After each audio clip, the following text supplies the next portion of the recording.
So Danny Woo, it's great to talk to you. I'm super excited. Danny and I know each other. We played some tennis together on a team, and we found out that we both are working in AI. I guess first question is, what is a professor of interaction design? Like, what is interaction design? Tell us a little bit about what you teach.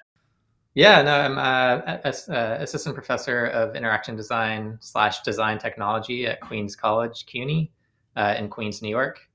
And interaction design is really anything that a user interacts with. So it could be a website, app, it could be a physical product. A lot of my classes are mixed between design and creative thought meets emerging technologies, programming, engineering.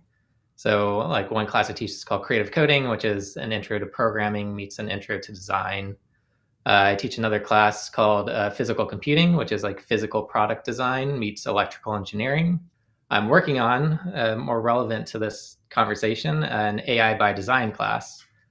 So looking at all the different generative AI platforms that are out there, all the LLMs, talking about like the ethical side of things, and exploring how we can really take the platforms that are out there that are popping up like on a daily basis. It's crazy, and apply them to like design fields and creative output. You know, it's interesting you have all the background too on like data visualization, because like in my course at Columbia right now, like that's the first third, and we're just doing like, you know, pandas and Right. regression and like profit, like Facebook profit, and using all of these models and stuff.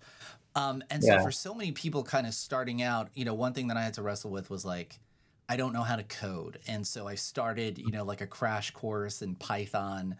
And then I started Mhm. realizing that everybody was using ChatGPT to like bang out the base code and then just help troubleshoot. What do you think for someone who's starting out? Like, do you need to have the fundamentals of Python? Is there another language? What's your kind of take on coding and getting into this field?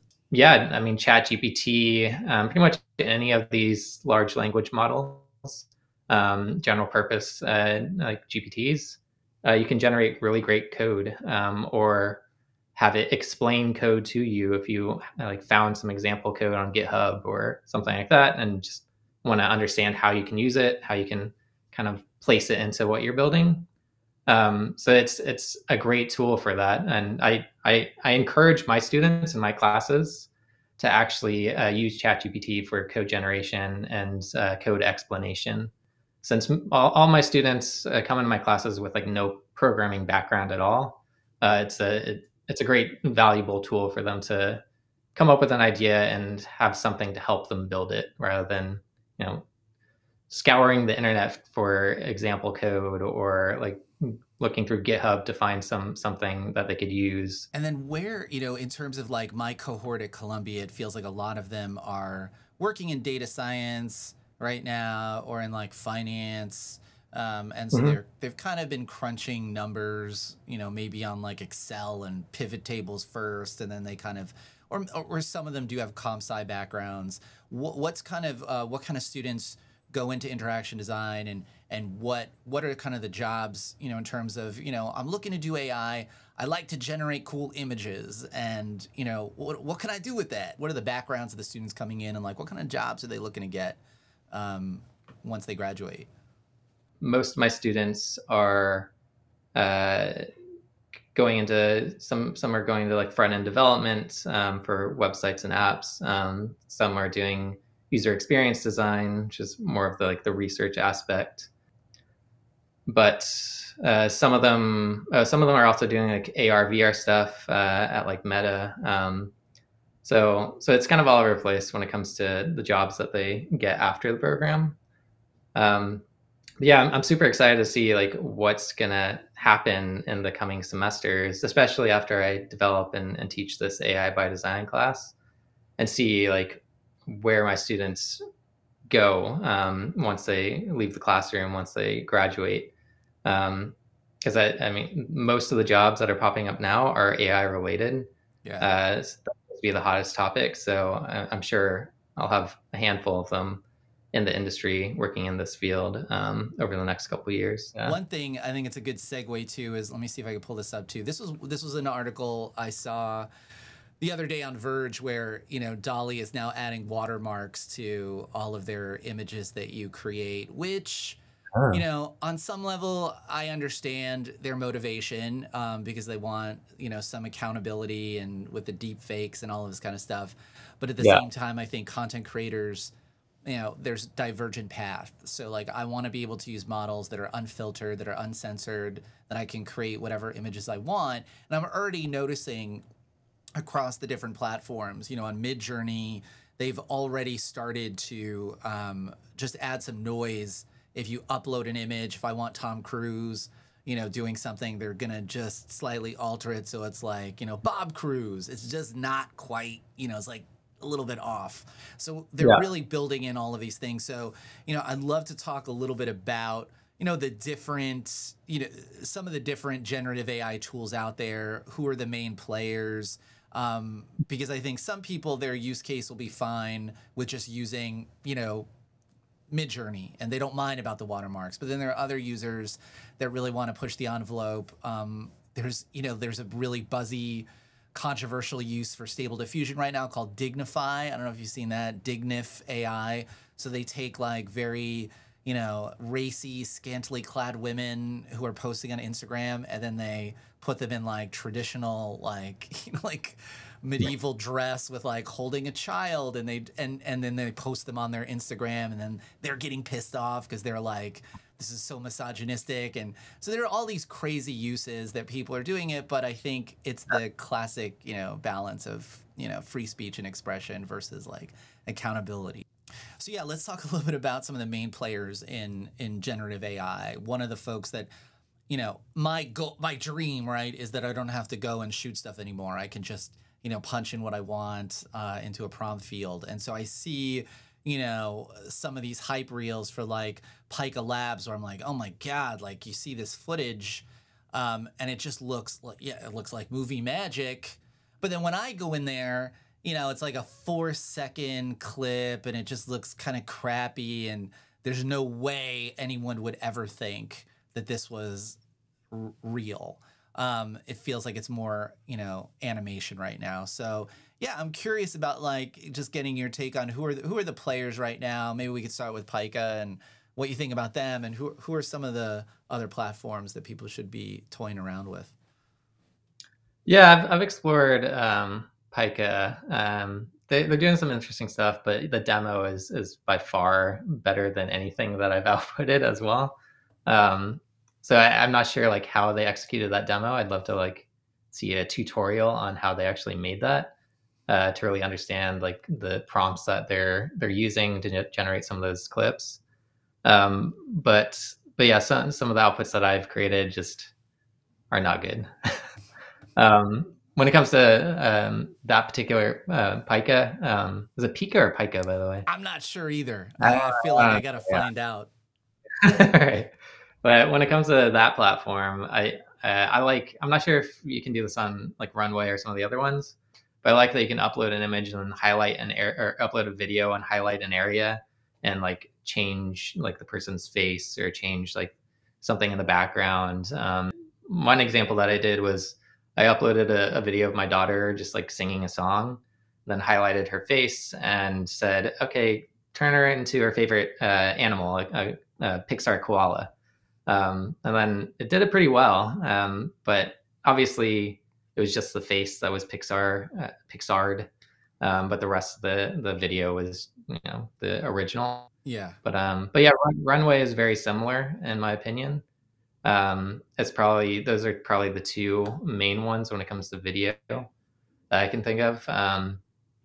Uh, and again, the output that I could create wasn't spectacular. I don't know. Maybe you need to do like 100 different generations, 100 different outputs. Maybe it's the prompt just needs to be written a certain way. So it's definitely a challenge, especially with video because it takes so long to output and render.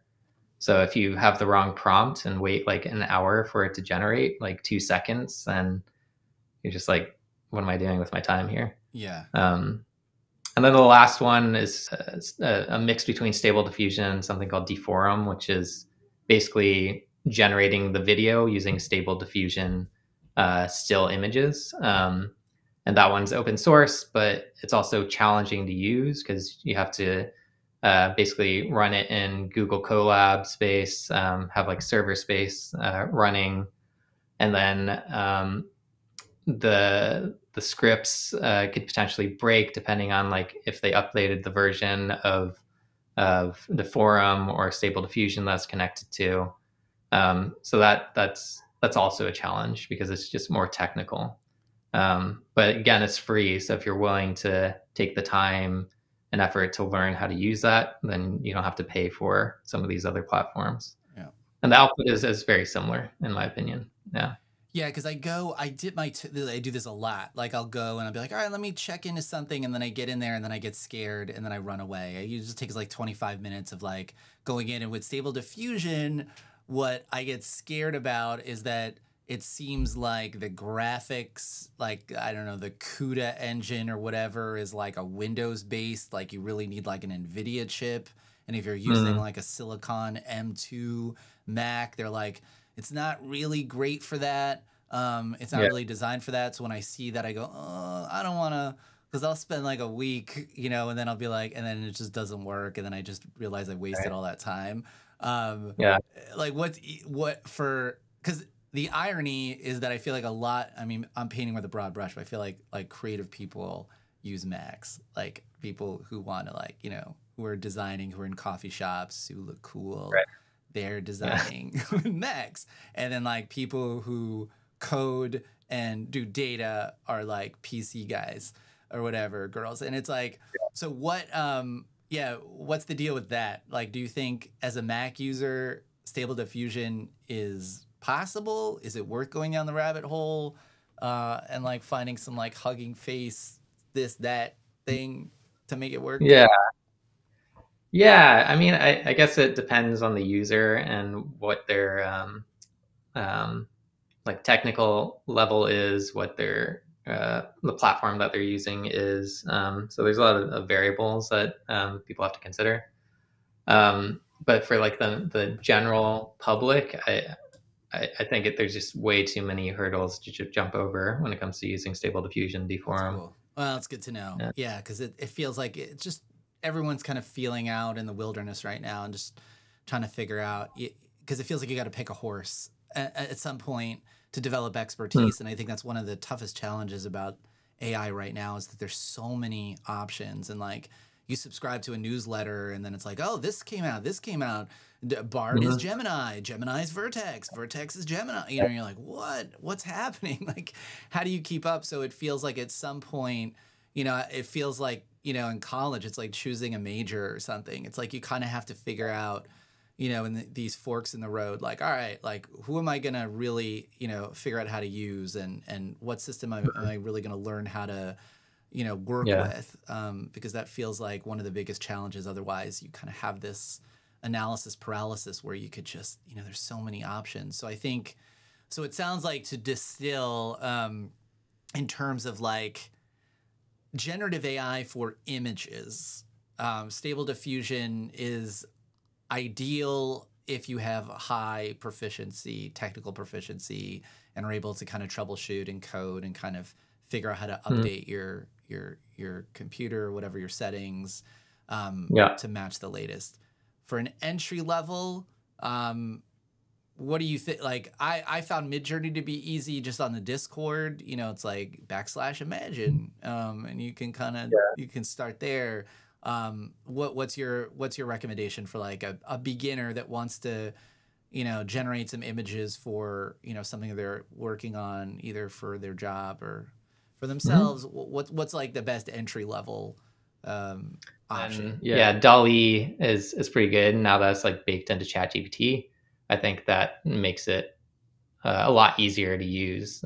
So rather than going to another platform, another website, you can just kind of ask ChatGPT to render an image for you.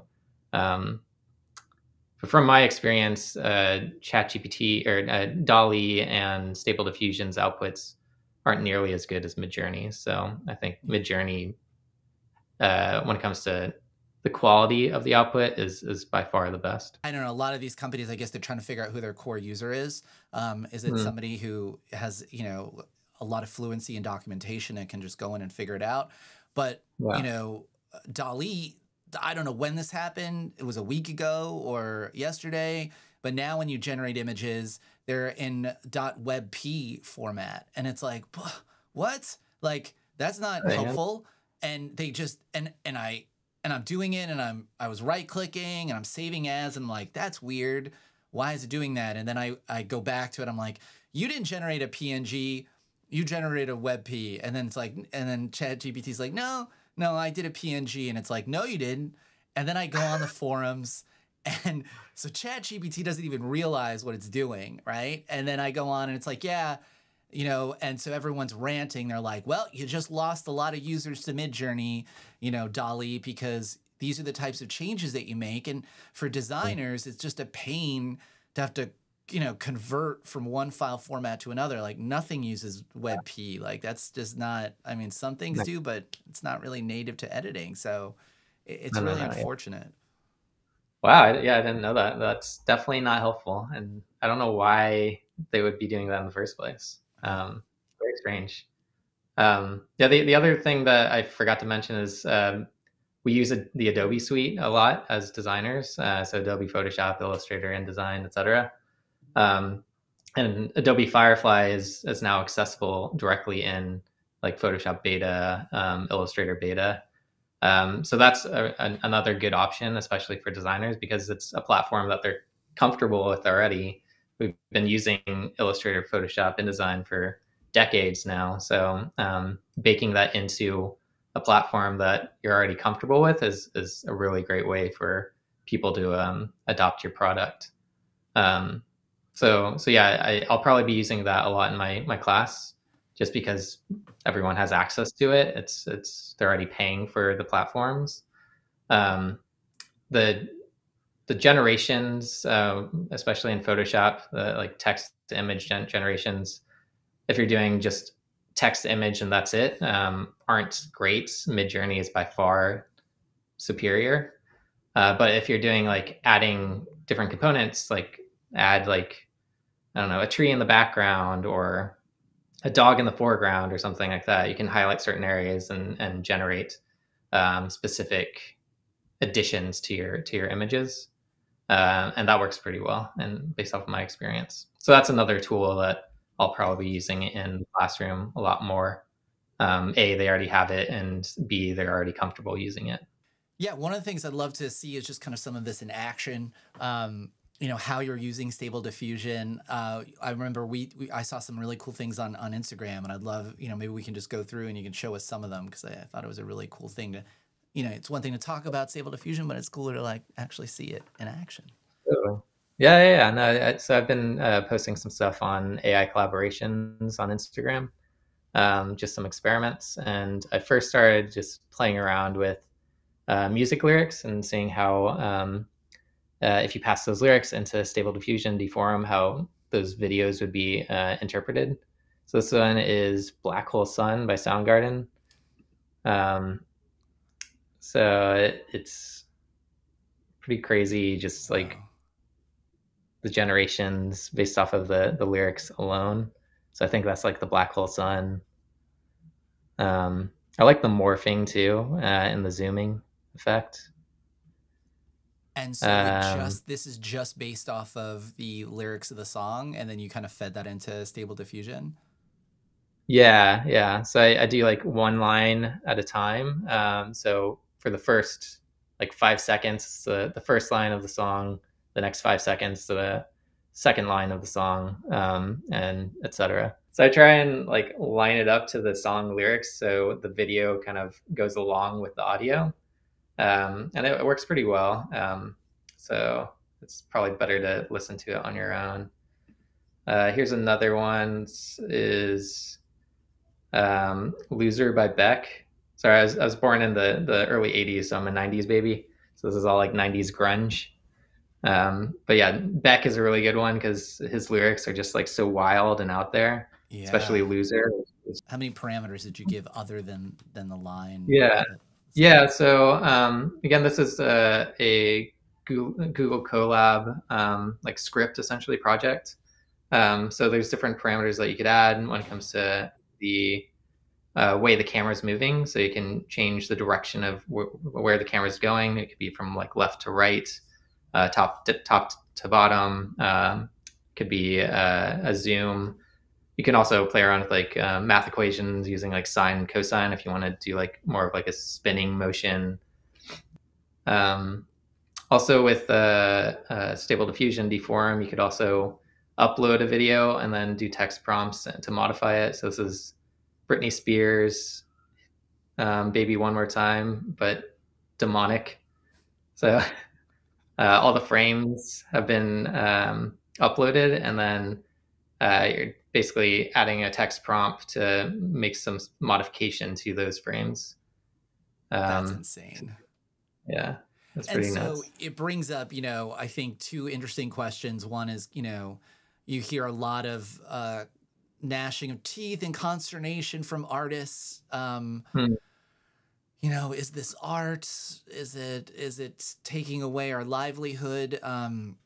So Mhm. philosophically, when you take Britney Spears and you add another layer to it, it feels like an opportunity for people who do have the rights to certain mediums. They could take it and just reinvent it in a pretty efficient way Mhm. themselves. Uh, Yeah. but there, on the flip side, there are issues with the models themselves and like what they're spitting out, and they kind of, every time they have an AI bot, like Tay or whatever, it kind of reflects the worst things about humanity and becomes like super racist, and they have to like take it offline and stuff. So Right. like, I'd love to get your take on those two things in terms of the ethics of art. How do you feel like these tools work with the community of artists, and like how should they be used? Can they be used? Should they be banned? And then the issue Yeah. of bias, and what you found Right. with that too. Yeah. Yeah, there's definitely a lot of issues with how these platforms have been trained and the outputs that are generated from them. So I actually had a artist residency over the summer up in the Catskills.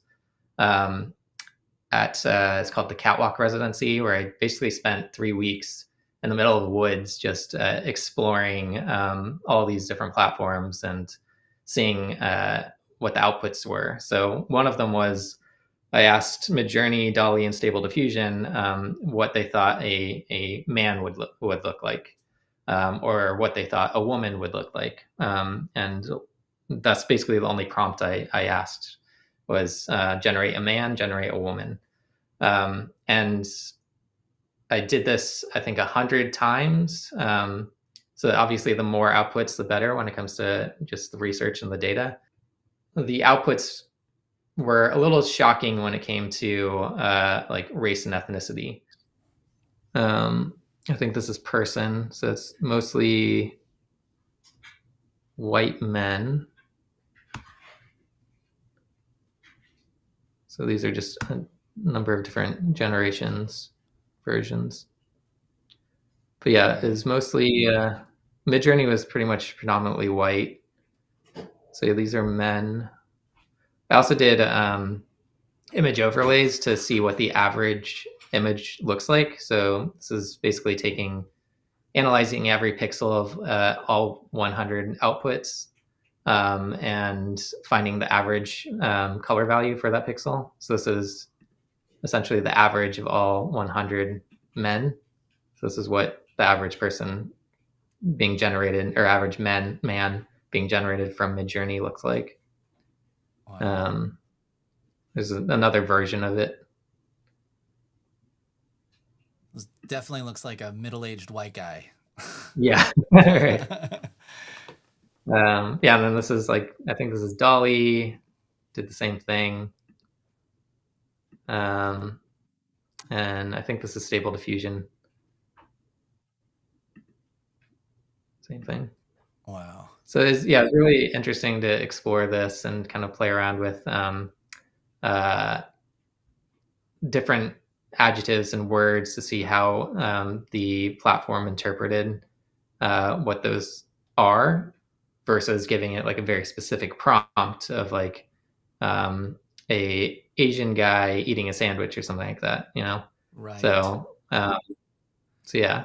So it really sounds like, everyone talks about prompt engineering, and how important it is, definitely in the LLM context. And since these are Mm, built on top of LLMs, it sounds like really to overcome bias when generating images, you really have to be targeted with your prompt and language in order to get the results that you want. If you leave it to the model itself to tell you what beautiful is, you're going to get a very biased, limited result, sounds like. mm. Yeah, yeah, yeah. So the more specific you can get with the prompt, the better. But it's also a problem because a lot of people probably won't be specific with the prompt. So probably like if you ask for, you know, a man working at an office or something, it's probably going to be a white guy. Right. So if you're not specific, then the majority of outputs are going to be um, aren't going to be that diverse. So and then when we put that into the world, it's just going to make the whole thing um, even more of a problem.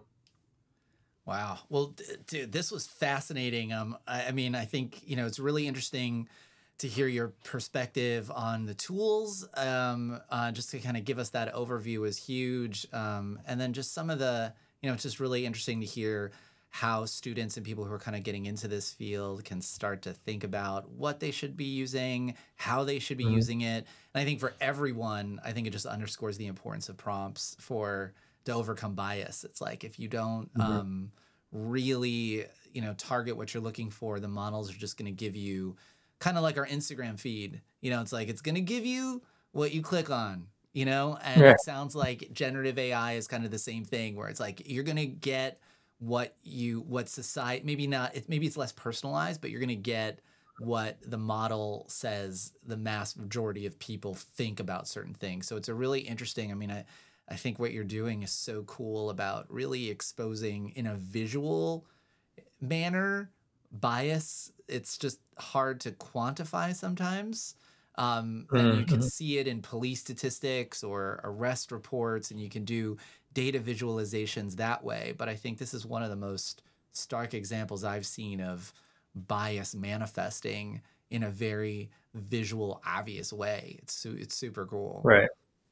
Yeah. Yeah. Yeah. I'm hoping like with future generations, future versions of these platforms that won't or will be less of an issue. But yeah, it's only time can tell.